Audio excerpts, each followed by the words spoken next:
Welcome back और देखते हैं कि इस समय मार्केट में क्या मूव 26,208 26,210 के करीब निफ्टी और बैंक निफ्टी 54,400 पर। ध्यान रखिए इस बीच में मिड कैप इंडेक्स अभी भी अंडर परफॉर्म कर रहा है। हालांकि मिड कैप इंडेक्स भी लोअर लेवल से थोड़ा रिकवर हुआ है।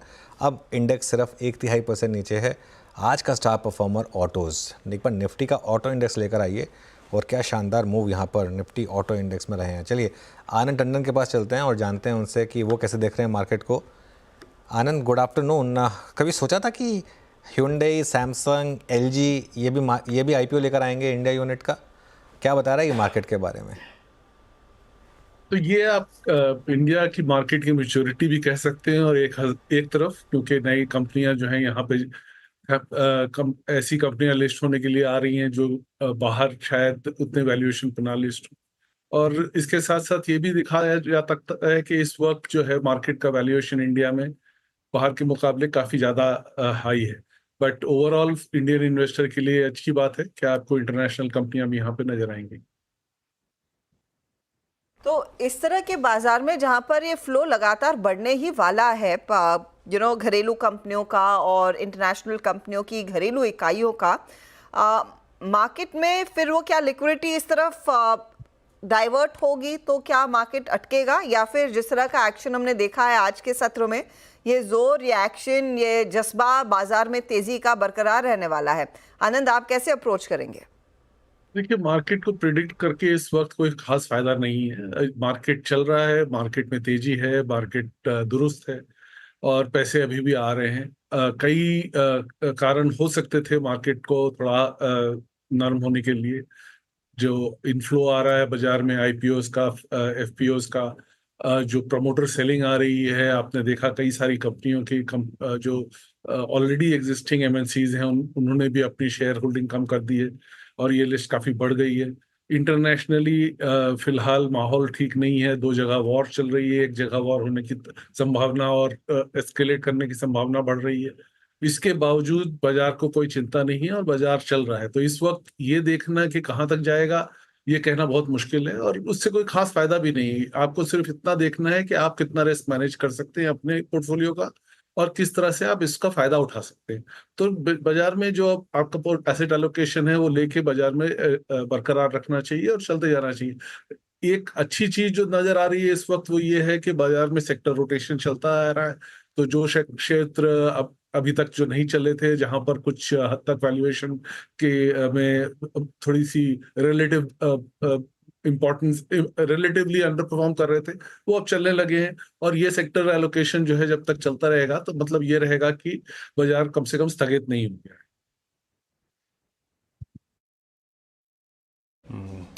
अच्छा आनंद जी, आज स्क्रीन पे पिछले 3 दिन से स्क्रीन पे पैसेंजर व्हीकल सेगमेंट में स्ट्रॉन्ग बाइंग विजिबल है। Maruti at all time high.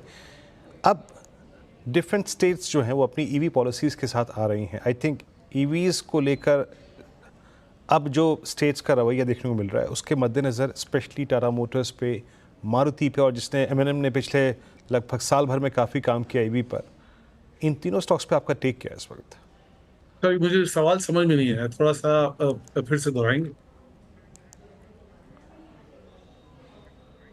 मैं ऑटो में पैसेंजर व्हीकल सेगमेंट पे बात कर रहा हूँ सर, क्योंकि आज से 2 महीने पहले, 3 महीने पहले डीप डिस्काउंट्स को लेकर हम चिंतित थे। स्टॉक्स में अनवाइंडिंग थी, सेलिंग प्रेशर था, बट सडनली मार्केट ने स्टेट्स, जो कि पहले यूपी ने अपनी ईवी पॉलिसी दी, अब कर्नाटक कह रहे हैं कि वो अपनी ईवी पॉलिसी के साथ आ सकता है। ऐसे में आपका पूरे पैसेंजर व्हीकल सेगमेंट पे व्यू क्या है इस वक्त? माय अपॉलॉजीज, आपकी आवाज मुझे समझ में नहीं आ रहा है कि आप क्या पूछ रहे हैं। मैं 1 मिनट डिस्कनेक्ट करके फिर वापस आता ओके, हर्षदा आप एक बार प्रयास करेंगे?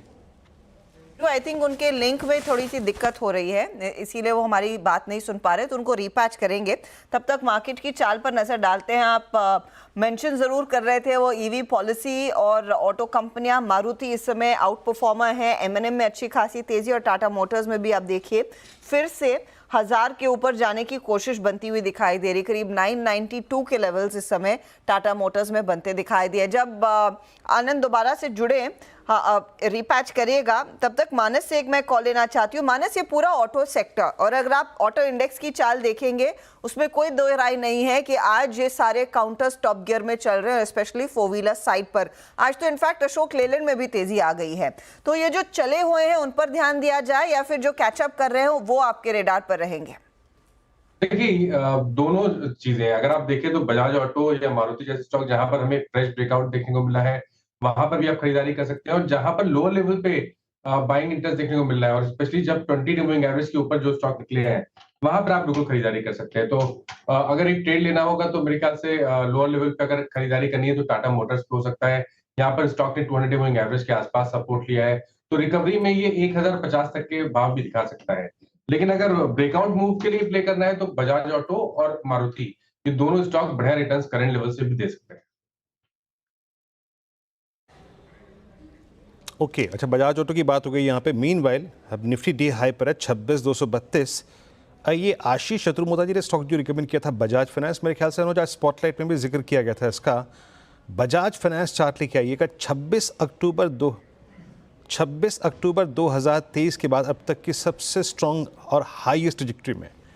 अच्छा शिल्पा जी, मैं आपसे सवाल पूछूं, इसकी slightly out of money call पे, क्योंकि जिस प्रकार का ये ब्रेकआउट है, फोकस करना चाहिए कि एक बार प्लीज़ 78 या फिर 7900 की अक्टूबर की कॉल ऑप्शन रखिएगा। आपका टेक इस पर? जी बिल्कुल, यहाँ पे I just check Bajaj Finance का अगर आप 8000 का कॉल ऑप्शन देखते हैं नेक्स्ट सीरीज के लिए, तो प्राइस जो है वो अभी यहाँ पे 153 है, तो ये भी क्वाइट रीजनेबली प्राइस्ड है। और क्योंकि 7800 के ऊपर इसका एक बहुत अच्छा स्ट्रॉन्ग अगेन एक अपसाइड मूव जनरेट होगा, जहाँ पे लेवल्स ऑफ 8200 आपको इमीडिएट बेसिस पे आते हुए मिलेंगे। तो मुझे लगता है ये आपको इवेंचुअली देन 300 से लेकर 350 तक भी इजीली मूव करते हुए दिखेगा। तो यहाँ पे आप ये वाला स्ट्राइक पे आप यहाँ पे कॉल ले सकते हैं। यहाँ पे स्टॉप लॉस जो है आप 90 का रखिए and look for targets of around 300 to 350 for first basis.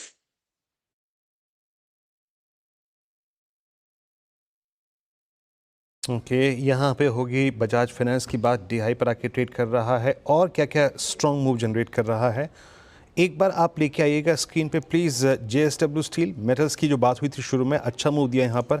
अब लेके आइए आप हिंडाल्को 733 पे, और ये जो क्लोज होगा हिंडाल्को का ऑल टाइम हाई क्लोज होगा।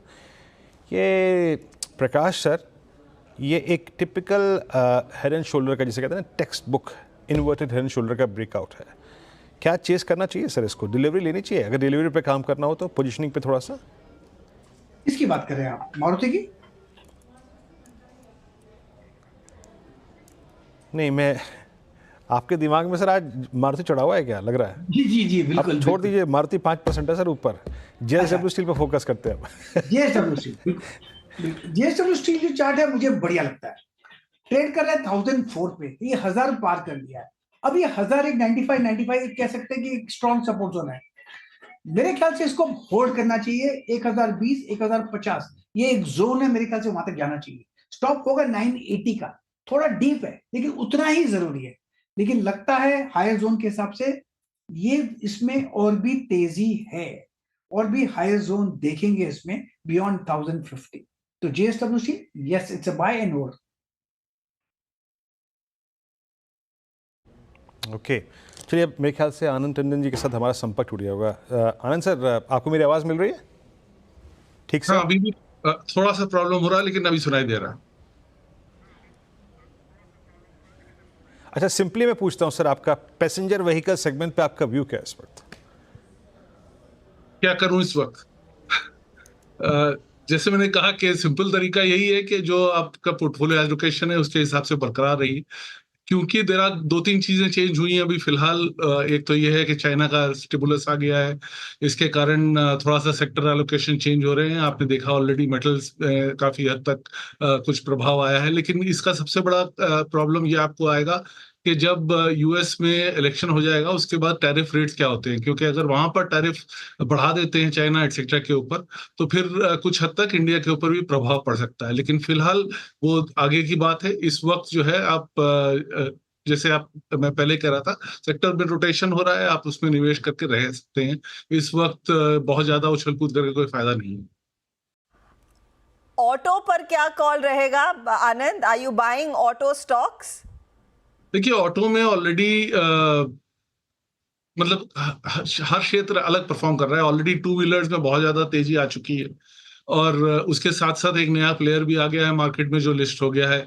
सेम चीज अभी आप ये देख रहे हैं कि क्योंकि Hyundai की लिस्टिंग अब करीब करीब कंफर्म्ड है, तो अभी पैसेंजर व्हीकल्स में भी स्टॉक प्राइसेस में काफी बढ़त नजर आ रही है।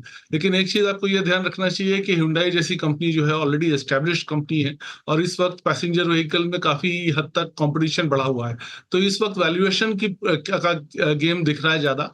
फंडामेंटली ऐसा कुछ खास चेंज नहीं हुआ है। इनफैक्ट जैसे टू व्हीलर में हो रहा है वैसे फोर व्हीलर्स में भी वही चक्कर है कि आपके आइस इंजन जो हैं वो कुछ हद तक मार्केट शेयर लूज कर रहे हैं और ईवीज चेंज हो रहे हैं।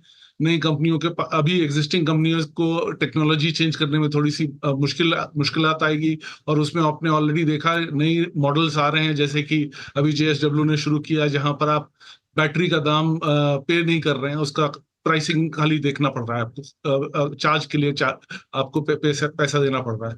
तो ले दे के अभी मॉडल्स जो हैं काफी इवॉल्व होंगे। वैल्यूएशंस इस वक्त थोड़ा से स्ट्रेच लगते हैं, लेकिन क्योंकि नया लिस्टिंग आ रही है इसलिए कुछ हद तक वो बरकरार रहेंगे। उस लिहाज से एक्शन तो जरूर बनेगा अगर Hyundai मार्केट में आकर।